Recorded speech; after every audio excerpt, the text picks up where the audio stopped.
With the release of Toy Story 5 on the horizon, it makes sense that there's a lot of argument online. To list a few of these arguments, Toy Story 3 was a perfect conclusion to the series. Toy Story 4 was okay, but it was unnecessary. Toy Story 5 has nowhere to go. It separated Buzz and Woody. What are they gonna do now? And finally, there's just too many sequels. Those are the arguments, not what I think. You know, just bear with me, all right? This is the part where I try to argue against arguments that nobody has, but we're gonna pretend like they do for the sake of this video because I said so. So yeah, there we go. 1, 2, 3. Subscribe! He has the best video in the world. She's right. She's right. That's so good. They all wanted to be in the video, so I said, why not? And hey, now you gotta listen to them. Subscribe! Anyway, Toy Story 5, or something like that. The first argument is that Toy Story 3 was such a good conclusion to the point where you can't follow it up. Yeah, that's about right. Nevertheless, we did follow it up with Toy Story 4. What's the deal with that? Well, to me, it shows a principle of chapters. Or whatever that means. What I mean by saying that is life is kind of in chapters. You can always continue your story, at least until you die or something, then that's not good. But there's always a next step, even if it seems like it's over. Take actor Bryan Cranston from Breaking Bad. You know him, you love him, Walter. I hate myself. Bryan Cranston had the unique issue where he did Breaking Bad, and it's over now. So what's next? Well, I think we can all agree that Bryan Cranston is alive and well, at least for now. That means he's living in that next chapter. It doesn't mean that it's the better chapter, but it doesn't mean that it's the worst chapter. It's a different one. The Toy Story franchise has the same thing going on. Toy Story 3 was a really good movie. I think most people can agree on that. But Toy Story 4 just continued it into the next chapter. And what's stopping Toy Story 5 from doing the same thing? Nothing, because they're actually doing it. So although Toy Story 3 was good, that doesn't mean Toy Story 5 can't be good. It just means it's gonna be different. And that's really about it. So just, yeah, trust me, bro.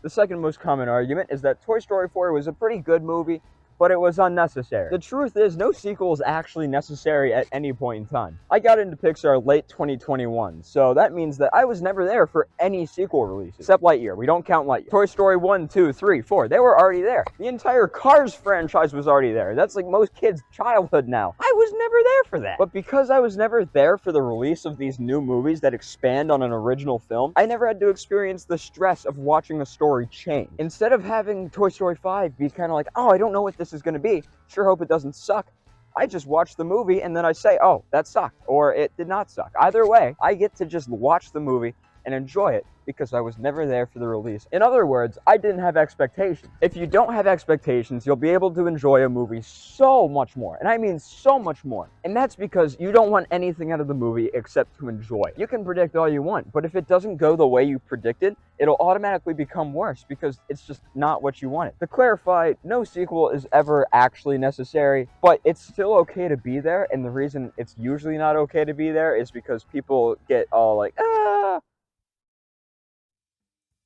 That made no sense. The third argument is that Toy Story 5 has nowhere to go because it separated our main characters, Woody and Buzz. Are you an employee at Pixar?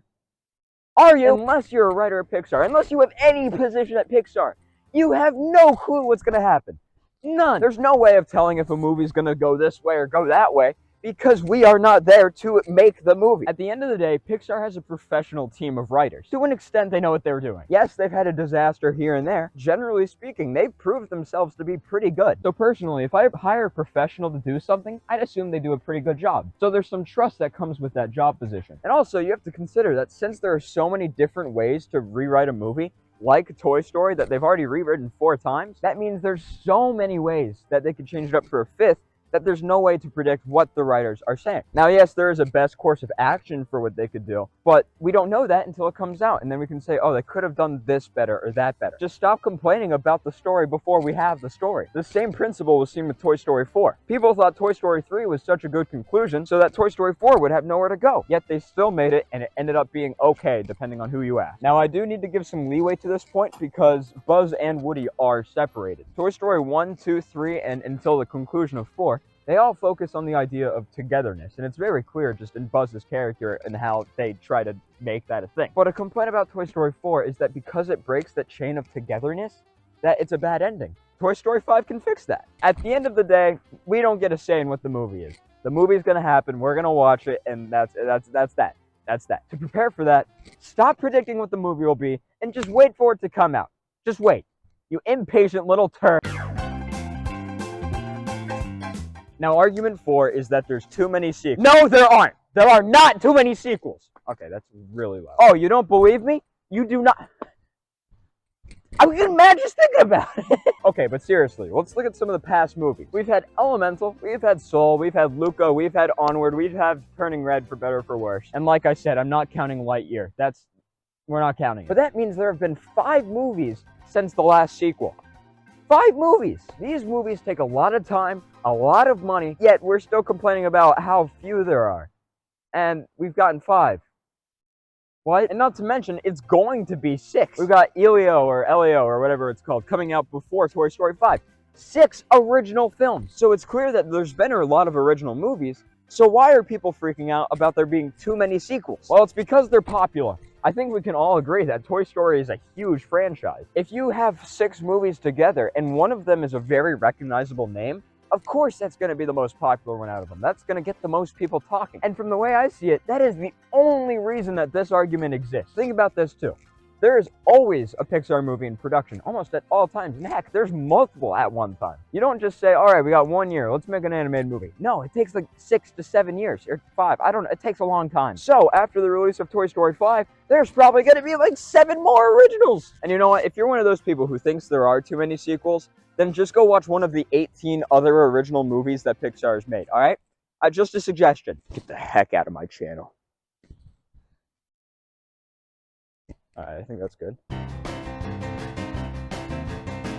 It's time for the conclusion, baby. Woo! The reality is Pixar is being crushed by its past expectations. I think we can agree that Elemental was a pleasant surprise. For the first time in a long while, an original Pixar movie did well in the theaters, because it was also the first time that they've had a movie in the theater since like 2020, but yeah. So in a way that gives some hope, but it's not enough to go against the behemoth that the Toy Story franchise is. And it's simply because of the popularity that these arguments exist. Toy Story has been such a good franchise to everybody. It's made Pixar a ton of money. It's made viewers some good movie. Everyone's having a good time. But in the end, people are just scared that it'll be ruined. If you genuinely want to watch Toy Story 5 and enjoy it, you have to do one thing. Stop making expectations. Well, actually 2 things. You also have to trust the writers. The more you expect, the less you're gonna get. The less you trust the writers, the more you're going to dislike the writers. This isn't a Portal 2 scenario where the cake is the lie. Just eat the cake, all right? The cake is going to taste good. It's a cake. We're not going to get neurotoxin or anything. That joke probably doesn't make any sense. Besides, stop making criticisms about a movie that doesn't have a release date yet. Goodness, I hate this topic. 2 things. Firstly, most of the arguments from this video were taken from 2 sources. One was this video by Al Dunn, and then also my other arguments were just from the Discord server I'm in, so yeah, that's cool. Secondly, I wanted to say thank you for 125 subscribers. So that was a little bit of a lie. What? I've had like 2 videos go super well so far, so thanks for that. I'm gonna go home now. I'm sick of Toy Story 5.